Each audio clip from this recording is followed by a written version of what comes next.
I'd like to take a moment to thank my channel members. Thank you. It's continued support like yours that keeps this channel growing. And if you haven't already, please consider joining today. Hello and welcome, I'm Bert the Stormtrooper, and today we're going to be taking a look at the Transformers Legacy United Origin Wheeljack, and I love this toy. Released in 2024, this figure is available right now as of the time of this recording. It is a Voyager class figure and it retails for approximately $30. And this is one that I've been really looking forward to ever since I got that Origins Bumblebee and Jazz in those Cybertronian modes that we saw in the G1 cartoon in the very first episode. I've been really looking forward to seeing how they're going to tackle Wheeljack. And I found that Wheeljack here seems to be a little polarizing. Some people love him, some people hate him. I think they did a good job with him for what they were trying to do. I think they handled it really well. I'm very happy with this figure. Let's take a look, start off with the packaging. We'll set all of this off to the back here. Taking a look at the packaging real quick. We've got the Transformers Legacy United Voyager class Origins Wheeljack. Really cool artwork of Wheeljack right there in his Cybertronian vehicle mode. We got some artwork of Wheeljack along the side. We can see him there in robot mode and a close-up of his head. Over here, we've got that splash artwork celebrating 40 years of Transformers. And then along the back, we've got product shots of Wheeljack, both in his robot and in his vehicle mode. They also show us his shield, which I'm going to show you in a moment. And they show us that Bumblebee can fit inside of Wheeljack as well. Now, the instructions don't actually show you how to do it, but I'm going to show you how to do that here. And here we have Wheeljack with everything he comes included with. Of course, we get the figure itself standing at approximately 5 inches tall. We get the shield here. Now the shield comes in a configuration where basically you snap these off and you flip them over to the other side so that these are going in a straight line, and then you can unsnap them and pop them over to this side to create the shield or the wings. Not something that I am fond of doing. I did it the one time when I took it out of the package to put them in this configuration, and I'm gonna leave them like that. It was a little scary, and this is translucent plastic. I don't want to break or crack this, so I'm gonna leave it at that. With the straight line, all it is, it's supposed to be like a lane of Cybertronian road. It's not really worth showing. Once you get it in this mode, I think this is kind of the way you want to keep it anywhere, or at least I do. We get two of these little, I don't know what to call these, little cutters that he popped out of the front of his vehicle during that scene in the very first episode. And these are really, we're not going to need these until we get the vehicle, but you can store them in robot mode right here along the back of his backpack right there. We also get his little gun right there, which is also done in translucent plastic, painted in silver. He can hold this in his hand just like that, or you can pop it right here. You got a port right there on the top of his shoulder. You can pop it right there on his shoulder. Taking a closer look at Wheeljack. Again, not exactly the way we saw the screen model, the cartoon model on the show, but very evocative thereof, right? We can see what this guy is meant to do. We can see who this guy is meant to be. He's got that classic G1 Wheeljack face right there. You cannot deny. The wings are a little small. They're a little small, but there they are. You got the shoulder cannon right there. You got the nice, cool, real clear, kind of greenish window right there for the chest, along with the reds and the greens right there, Autobot logo. And then coming down to the legs, and the legs, you know, they got a number of panels on them as well. Very cool that there isn't really any waffling to speak of on this figure. There is a backpack, so, you know, half of the vehicle's roof is sitting on his back, right? So, you know, nothing you can do about that. And then the other half of his vehicle is really kind of condensed down to his legs. Again, I think they did a good job for what it is, what they're trying to accomplish here. Articulation-wise, the head is on a ball joint. I am going to address that. There is an issue that I have with mine. I'm going to address it during transformation. But the head is on a ball joint, so you can move it up and down, side to side, and inquisitive tilting. Shoulders can go in and out, or up and down rather, and they can go forward and backwards all the way around. You can bend at the elbow, you can rotate at the elbow, and you can also rotate at the wrist, which is neat. You have a waist rotation, which you need for transformation. Legs can go forward that far, back that far, in and out. Rotation at the thigh, bend at the knee, and then the ankles are on ball joints and also on a swivel. So you can swivel them forward and backwards. You can also tilt them up and down, and you can also angle them off to the side for some wide action stances right there. The piece right here also can be stored. One thing, I find that this is really cool about Wheeljack. He can store all of his accessories in both modes, both robot and vehicle mode. So you've got a couple of slots here, and we've got a couple of tabs here and here. So you can actually open this up and tab it in place. And you kind of create a little bit of a wing pack for him. There you go. You kind of create these wings for him. Not my favorite. I'm not super crazy about this, but I will give it points because, again, he's storing all of his accessories in both modes. He can store everything in robot mode, and also I can absolutely see fourth grade me putting this on him, giving him wings, giving him a flight mode. There he goes. He's gonna fly. He's the only Autobot who can fly. So I can absolutely see myself, my fourth grade version of me, absolutely having fun with this. So I think that's cool. It may not be the best looking thing when you put it up on a collector's display, but for a kid, that seems like a super fun option. So I'm going to give him props on that. I am not going to hate on that. That's actually, I find that to be really, really neat. So we'll take that off. We'll set it off to the side. We'll take off his accessories here, and we'll set these off to the side, and we'll get started on transformation. So, a lot of people say that the transformation is very fiddly.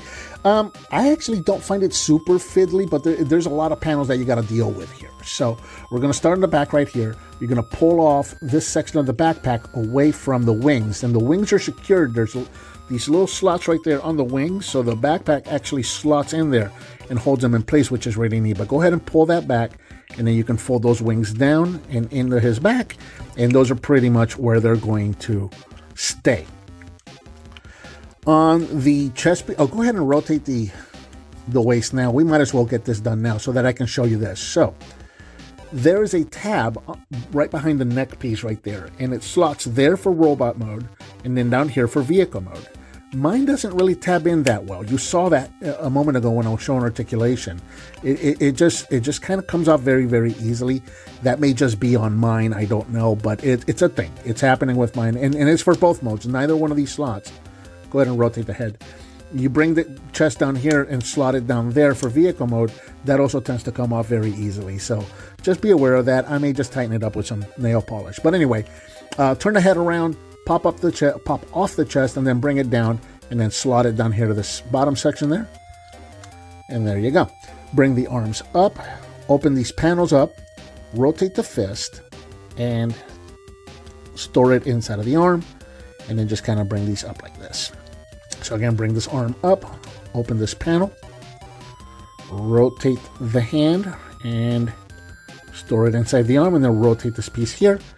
Now, these are going to rotate at the elbow. There's a little tab here. You're going to slot that into that slot right there. There. And there. And then you're going to bring these up, and you're going to put these slots together here, like this. And this is going to form the front bumper of the vehicle. So if you come back here to the backpack and release the kind of like the roof piece here, you'll see there's a little slot right there that's going to go, or a tab rather, that's going to go into that slot between where the two arms are joining. So that's going to slot in right there. And there you go. That is pretty much the front of the vehicle done. And most of everything else is just going to happen right here on the legs. So take this panel here, open this up, bring this up and over. And actually, halfway there, you can bring this up, and then just kind of leave that out for now. We'll address the rest of that later. So there you go. We're going to bring the legs, and we're going to actually untab them and just kind of angle them in this way. There we go. Take the feet, rotate these around, and then we're going to start just undoing panels. So there's a panel here that needs to come undone. And just kind of leave that out. So again, panel here that needs to come undone. And then again, just leave that out. We want to concentrate on these panels here. So we're going to bring these out, like so. Move over to the other side. And then this whole thing can actually tab together. Now that those are out of the way, you can bring the feet and store them right in here where those panels were at. And just store all of that together there. I untabbed everything. That's fine. We can bring this out, and then these little outer panels here, these are also going to rotate out just like that. This is going to be kind of like that back ramp right there. So there we go. We're pretty much all set. All we have to do now is just line up panels and tab everything back in place. So we have the side panels here have 3 tabs, 1 in the front, 2 on the top here. And you're going to match that up to slots on the shoulders and on this windshield piece right there. So we'll just tab everything into place. And again, I find that everything lines up relatively easy. I don't find it to be too terribly fiddly, maybe a little, but not too bad really. These panels here are going to rotate and then they're going to come up like so. There you go. And then you can bring the tailgate to the back right there. Now, when we close this up, we've got tabs here, here, and here on both sides that are going to go into these slots here, here, and here. You bring everything down and just line everything up. And this may be the little, the one part that needs a little more finesse right there. Get all of that done. And then finally, to secure everything, we're going to take the windshield chest piece right here, pop that out, and again, make sure that that head is tabbed into place so that it lines up nicely. And there's 2 pegs here and here that are going to go into these ports here and here. And that is going to kind of help hold everything in place. It also helps to elevate the vehicle. And there, we've got Cybertronian Wheeljack in his vehicle mode, which is about 4.5 inches in length, about 3.5 inches tall right there. Very cool, really dig it. And again, this looks exactly like the vehicle mode that we saw in that pilot episode of G1. This is exactly what Wheeljack looked like in vehicle mode. So again, I think the accuracy here was aimed at the vehicle, and of course the robot is going to suffer from it because of the panels and whatnot. It's perfectly understandable. I still think it's a nice robot, but this is a fantastic vehicle. Check this out. Done mostly in white. You got some translucent green windows on the sides and the windshield there. You got some silver, red, and blue details there on the hood. You got that bumper right there. And the vehicle does appear as if it's floating because of these little lifts here and here. Check that out. Very, very cool. Now, we can bring in Bumblebee. Let's go ahead and bring him in. And what we're going to want to do with Bumblebee here is, of course, remove the weapon. And we're going to fold these over. We're going to bring the side panels up and fold them over. And these have to fold all the way over, just like that. So this is the configuration that you want for Bumblebee. And then to get him in here, all we're going to do is we're going to pop up the roof. And we're going to bring down the tailgate. And Bumblebee will fit right in. And there is, you got to get him in there just right. It can be done, but that's the thing, is you got to get him in there just right. Sometimes you got to play with it, finesse it, and massage it or whatnot. But if you get it in there just right, you are able to close the vehicle, which I've done. Not perfectly, I've done it better. Yeah, this is not my best attempt at this. I have done it better. But there it is. Bumblebee is now inside Wheeljack, as we saw in the cartoon, and the vehicle is closed up. All of the tabs are closed, so it can be done, but that was not shown in the instructions. So there you go. That's how you're going to do that. So we'll go ahead and open this back up again, remove Bumblebee, and reset so that we can... Oh, there we go. And let me just reset so that we can go over the rest of the accessories.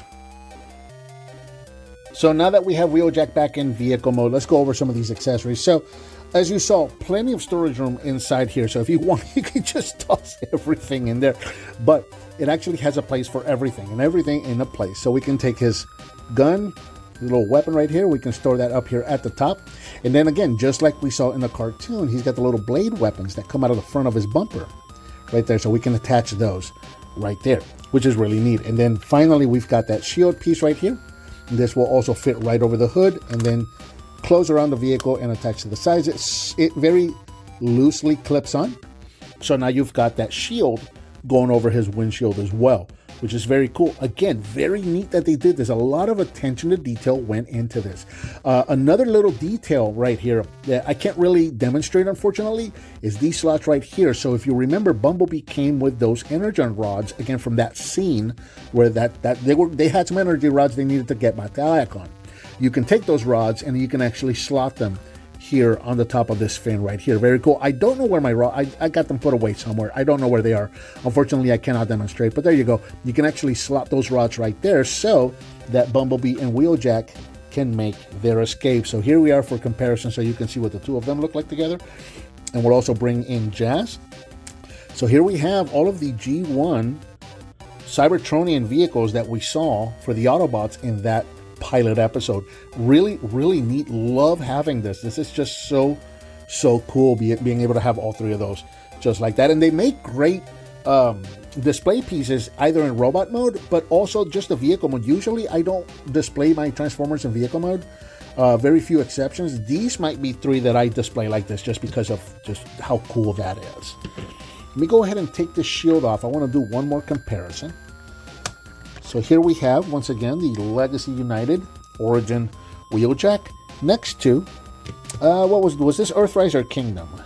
Earthrise or Kingdom Wheeljack, so you can see what the two of them look like together. And then, of course, we're going to take a look at him next to G1 Wheeljack. So here we are. We can see what the three of them look like together. We can see where we were, where we have been, where we're going, that thing that I always say, but there you go. So you can see what they look like.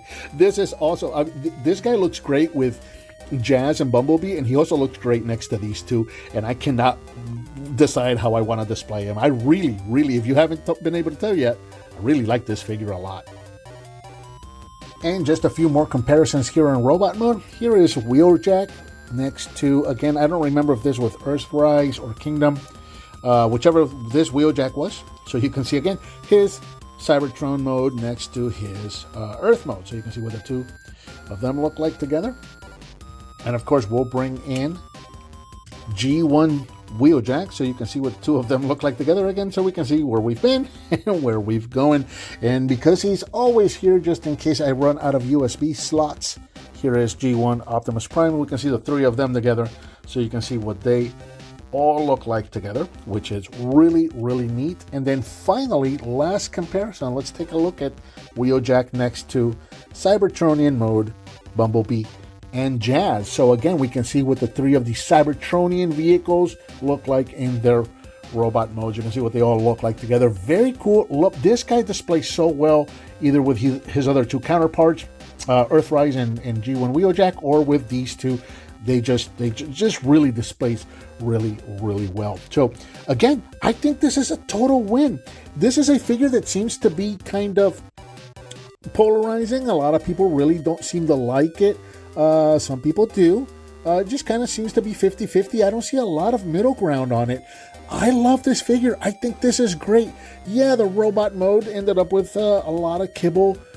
This was really meant to be that Cybertronian mode. This is a love letter for us G1 fans to give us that Cybertronian mode that we saw for Wheeljack in the pilot episode of G1. And they've accomplished that. That vehicle mode is perfect. He stores all of his accessories in both vehicle and in robot mode. The robot mode, backpacky and kibbly or panely as he may be, is still a good representation of a G1 Wheeljack. I think it does a good job, and this is a very fun figure, and I think that about does it for the Transformers Legacy United Universe Origin Wheeljack. What did you think of this figure? Let me know down in the comments. Give me some thumbs up. Subscribe, share with your friends if you like what you see. As always, thank you so much for watching, and I'll talk to you next time.